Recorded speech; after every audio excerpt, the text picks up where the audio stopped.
What's better, Nvidia or AMD? Whenever you're buying a new graphics card, chances are you are going to come across this question, and depending on whether you're Team Red or Team Green, you're going to get different amounts of FPS, features, drivers, noise levels, and that all-important VRAM, so choosing carefully is crucial. The first thing to bear in mind is that in-game performance is going to vary from brand to brand, but it's not just about the specifications of the hardware itself, it's also down to software optimization. At any given price point or performance level, you're usually going to have two cards competing against each other, with AMD's often being a little bit cheaper, but performance between them generally averages out about the same. The key word there though is average, as in some games you're going to see wild swings to favour one team, due to optimizations or workloads in the game that just work better on that vendor's silicon. And it's for this exact reason that if the game you play the most loves Team Red or loves Team Green, this could be a significant reason to pick up one card over another. But hang on a second, let's step back for a second. Not that far. Didn't we just say that AMD's cards are a bit cheaper? Why is that? Well, to be frank, and put simply, it's because most of you buy Nvidia, 74.88% of you to be precise, even if all of the moaning in the comments suggests otherwise. This alone gives a bias towards Team Green, but Nvidia's historical strategy of locking down exclusive technologies like PhysX, DLSS, and frame generation completes a more complete package for buyers, and in Nvidia's eyes adds more value to a Team Green GPU. But the funny thing is, this has almost gone to Nvidia's head a little bit over the last few years, as the value of their cards has arguably come down on this generation, as they haven't been keeping up with the amount of VRAM that their competitors, and to be honest, the video games themselves, have actually been requiring. But that's a story for a little bit later in this video. Love them or loathe them though, the fact of the matter is that the only vendor that supports DLSS, FSR and XeSS is Nvidia, so buying anything else means that you're potentially going to miss out and have those dreaded grayed out options in the menus, not something that you want on a purchase potentially costing £750. However, this is all starting to change, as AMD's move to use FSR 4 actually means that AI upscaling hardware requires a 9000 series Radeon graphics card, so it's RTX owners that may soon start to see the blight of those grayed out options too, though they'll probably be able to make do with the older and significantly worse FSR 3.1 or DLSS that will probably be implemented as well. No, hang on a second. I knew this would happen. I clicked on a video all about AMD versus Nvidia, and all you're doing is talking about upscalers, like they don't even matter, I don't want to use that tech. That's the sort of thing I hear all of the time, but honestly, it makes such a big difference, not only because it can massively increase your frame rate, but as I say, because there are huge differences in image quality between FSR and DLSS. And ultimately, the Nvidia card, the latest version of DLSS 4 with the AI transformers, visually looks the best, but it's amazing that AMD has caught up so much that FSR 4, for all intents and purposes, I think for most people in gameplay, you're probably not really going to notice much of a difference between the two. It's awesome, especially if you're playing at 1440p or 4K. And it's for this reason that I'm pretty much like upscaler neutral now, really. I would happily recommend either of these cards, despite the fact that DLSS is slightly better. But the thing you've got to remember is that the support for the games, which is obviously where it matters because you want to be able to turn it on, and if you have a game that doesn't support it, you can't. FSR support for FSR 4 specifically is quite limited. I think it's around about 90 games at the time of filming, but obviously this is growing, whereas DLSS, it's been going on for years now, and generally speaking, it's been better at the earlier, lesser quality versions than the old school FSR was from AMD. So it's definitely worth bearing all of this in mind, but if you do want a full explainer about upscalers, and as I say, why they're so important and the differences, you can find this video in the top right corner of your screen. So yeah, I think anyone would have a hard time denying right now that Nvidia is a little bit better when it comes to upscaling, but over the next 4 years, we could see FSR 4 take a huge market share. But bearing in mind the number of 9000 series graphics cards sold is relatively small, Nvidia's dominance is unlikely to change anytime soon. But hey, we said that about ray tracing, didn't we? And yet now we're in a much better place where AMD really isn't too far behind anymore. As a refresher, ray tracing is a lighting technique that calculates the way light reflects, bounces and diffuses through and across different surfaces, and is the most effective way to make a game more realistic. The problem is though that it takes masses of GPU horsepower, and even the very best graphics cards that cost thousands of pounds of dollars still drop huge amounts of FPS when enabling the tech. The most impressive form of ray tracing, called path tracing, tanked our RTX 5090 from about 150 FPS down to 90 in Doom the Dark Ages, but the game definitely does look undeniably better when this tech is enabled. And if this sounds to you like the tech isn't ready, then maybe you're right. It's something that's been worked on for years and years, and it's got so much better to the point that there are actually plenty of games that are very optimized that actually feature ray tracing as standard, but this is usually just like a few reflections or a little bit of lighting here. It's not the full path tracing, but the good news is that because this is more widely adopted, it just is better essentially. It runs better and potentially looks better too. But the TLDR really is that AMD is absolutely catching up in most of those titles, but if you focus on ray tracing and that's really what you want, then as always, Nvidia is still the best. It's a bit of a weird one because this tech is being so heavily pushed by everyone, and especially Nvidia, and whilst there is no doubt that RT is the best one-click graphical upgrade that you can make in a lot of titles, it can't make a good game great, and there's a lot more to graphics than just ray tracing. Just like there's a lot more to the sponsor of this video.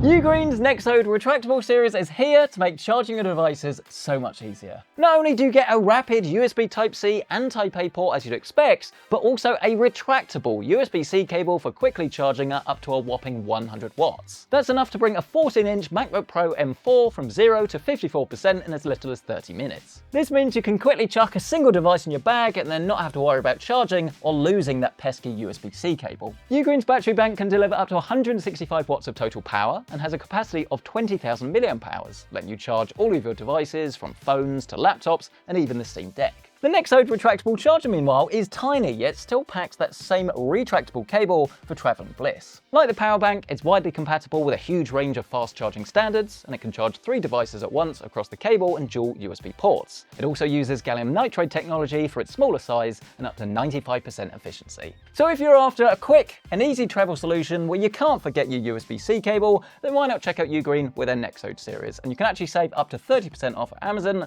All the links you need are down in the description below. At this stage then, I can already hear the comments, "Oh, he's an Nvidia sellout, he loves it too much, he hates Team Red," all of this stuff. but as I said earlier, like, it's kind of undeniable that in terms of features, and this was deliberate from Nvidia from the beginning, they essentially want to have the most complete solution. As we touched on earlier, they have a significant drawback in certain SKUs that can give you issues like horrible stuttering, in some instances games not actually launching at all, or just like some weird graphical anomalies. And yes, this has absolutely been the talk of the town for the whole year, a lack of VRAM. And once again, I want to specify that this only happens on some models in some games, in particular being the RTX 5050, the RTX 5060, and then the baseline 5060 Ti, because all of these only have 8 GB of VRAM. But it also affects the more expensive RTX 5070 that only has 12 GB. And you might be wondering, like, well, 12 gig is higher than 8, so surely that's fine.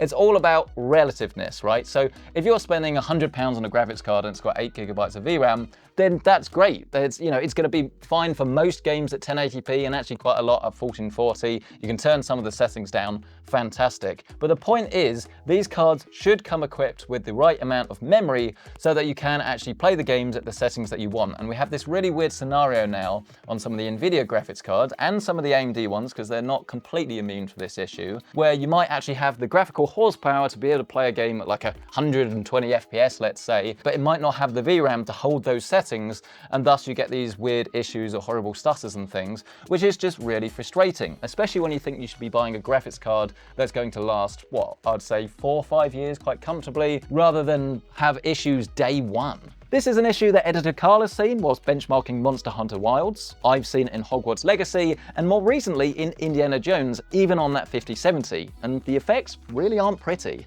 And it is for this exact reason that we do recommend a minimum of 12 GB of VRAM pretty much across the board. Maybe get away with it for something like the 5050, as obviously is a more budget-friendly GPU, but realistically, these cards, when you look at Intel and they actually supply 12 GB on the B580, there's no reason that you shouldn't have more VRAM even on the entry-level cards, as we want something that's going to last a while. I will add though that it does look like there's actually a little bit of good news on the horizon, as Nvidia seemingly has heard the call on this, and their upcoming 5070, 70 Ti and 80 Supers do look set to increase VRAM by 50%, which would be very welcome indeed.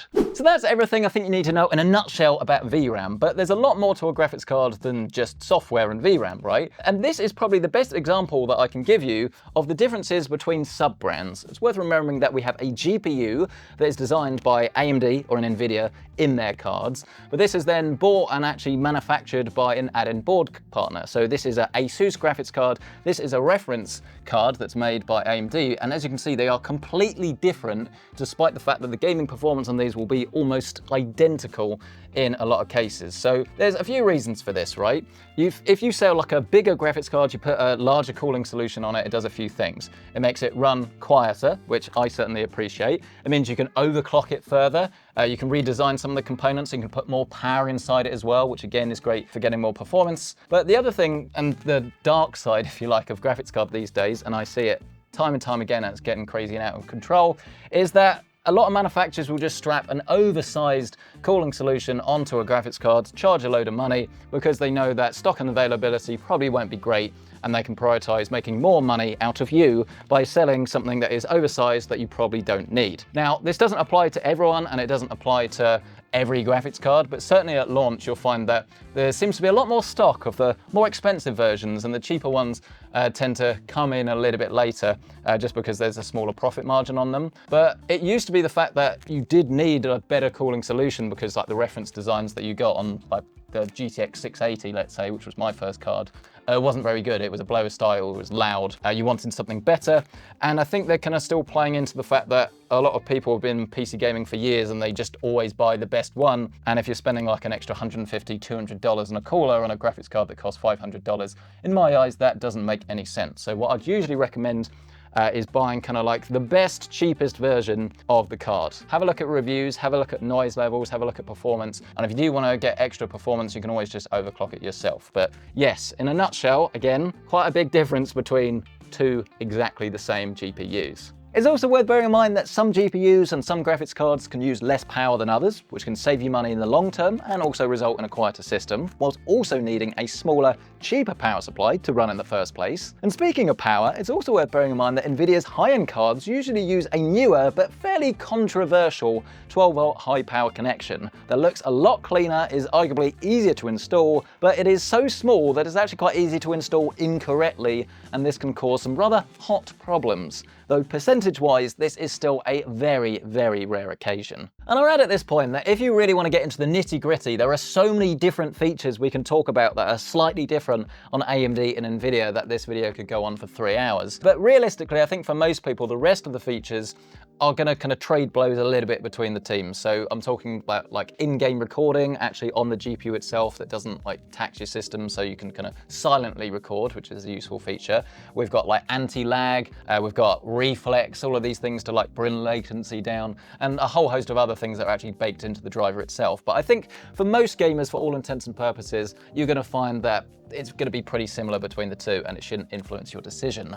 Something that might though, and something that is very controversial, is frame generation. And honestly, the biggest and most important thing that I can say about this is that it is one heck of a marketing tool for both sides, as it's a single setting that lets you say double your FPS, but in practice, it doesn't really work like that. Frame generation is more of a frame smoothing technique. It adds an extra frame in between rendered frames to make the game look faster on screen. Great, but it does so by actually adding latency to the system, making your game feel worse, but looking a little bit better. I will say that it is very effective with a mouse and keyboard on 165Hz or higher display when playing a game at 80 frames a second or above. Quite a prerequisite, but these conditions let you see and feel lots of smoothness and make the tech worthwhile. And I've got to say that in my experience, it's Nvidia's frame generation technique that does work better, whether that's just because it's more deeply integrated to the hardware, the software, combination of the two. It just kind of seems to work with a little bit less weirdness. That's not to say that AMD's version isn't worth experimenting with, isn't worth using, but in my experience, as I say, it tends to work a little bit better on Nvidia. They've also brought out on 50 series what they're calling multi-frame generation, that actually lets you add up to 3 AI frames in total. This obviously inflates your FPS number to crazy levels, but again, it doesn't help with latency. So your game will play like 80 frames a second, but look like 300, assuming you don't notice the weird blurring that's usually there at this setting, and you have a display capable of showing the FPS that's there in the first place. So yeah, frame generation absolutely can work, and when it does, it is genuinely impressive. But as I say, in my experience, I find that I'm definitely turning it off more times than I'm turning it on. But it all comes down to the exact scenario that you're using it within. And if you are going to choose a card, which I really hope you don't, but if you choose a card specifically because you want frame generation, then once again, Nvidia's probably is slightly better. And again, this might sound like, oh, he's biased towards Nvidia, he doesn't care about AMD. But here's the thing, all of that is great. That's kind of like the icing on top of the cake. The thing that matters more than anything else is all about price to performance. And if Nvidia has the frosting, in a lot of cases, AMD has the cake. When it comes to costings, we have seen huge fluctuations this year, with a massive 9070 XT shaped win for AMD, pushing up ticket prices early in 2025 before coming back down in recent times with a self-correction. So rather than having just one best vendor, the best cards really do vary across the stack and over time. Currently, the RX 9060 XT 16GB model seems like a great shout for anyone wanting a do-it-all 1440p GPU, with the RX 9070 and 9070 XT being no-brainers for high refresh 1440 and 4K with upscaling. At the budget end of things, Nvidia's RTX 5050 and 5060 are 8GB damp squibs, and Intel's Arc cards are probably going to be a better bet there, but I've got to admit that I do have a soft spot for the RTX 5060 Ti. This is the cheapest, good way to access all of those Nvidia features, and it has all of the performance that most gamers will need to have a great experience. The RTX 5070's 12GB of VRAM makes it a harder pick, especially with Super coming, but the RTX 5070 Ti's 16GB makes it a clear high-end choice for those that want kick-ass performance and all the shiny bells and whistles. And it's at this point in the video that I'd usually discuss the ultra high-end and obviously talk about the pros and cons, but there are no competition, unfortunately, for the RTX 5080 and 5090, so if you want the absolute best graphics cards today for gaming, you have to go in for Nvidia. And I think this is a big shame for a variety of reasons. Firstly, no competition means that Nvidia can get lazy, like they did with the 5080. It was better than the previous one, but not like crazy amount. Secondly, obviously it means that the price on those can just like creep up because there's no competition, so there's nothing to anchor it down. Then also, I don't think this, but I think from a user perception point of view, if AMD don't have something at the top end, it kind of make it looks like the best graphics cards are Nvidia's because AMD can't even make one of these high-end graphics cards, right? So clearly, like, Nvidia GPUs are just better. As I say, I definitely don't think that, but from a perception point of view, I think even if you weren't making like crazy amounts of money on the top-end cards, I still think it would be worth it from an anchoring point of view and, as I say, from a perception point of view. But that's the situation that we're in at the moment. Hopefully this is going to change because they are rumored to have like a graphics card that has the performance of an RTX 4090 for a significantly lower price in their next generation, which would be awesome. But whether they're going to be like fighting the 5090 or the 6090 anytime soon, my money's probably on no, sadly. But those are future products.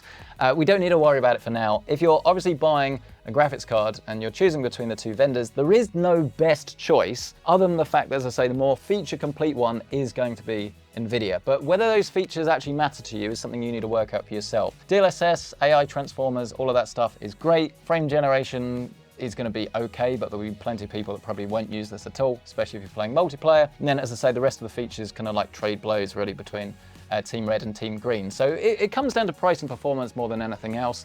Look at the benchmarks, look at the games that you're actually going to be playing, work out which card is going to get you the frame rate that you want, and if you find that you can go for the AMD offering and it's a little bit cheaper, then I think you've got every reason to do so, especially bearing in mind that FSR 4, as I say, is very, very good, and over the next few years, it's hopefully going to be adopted in more and more titles, and I think it's going to age very well. But ultimately, there's no right or wrong answer.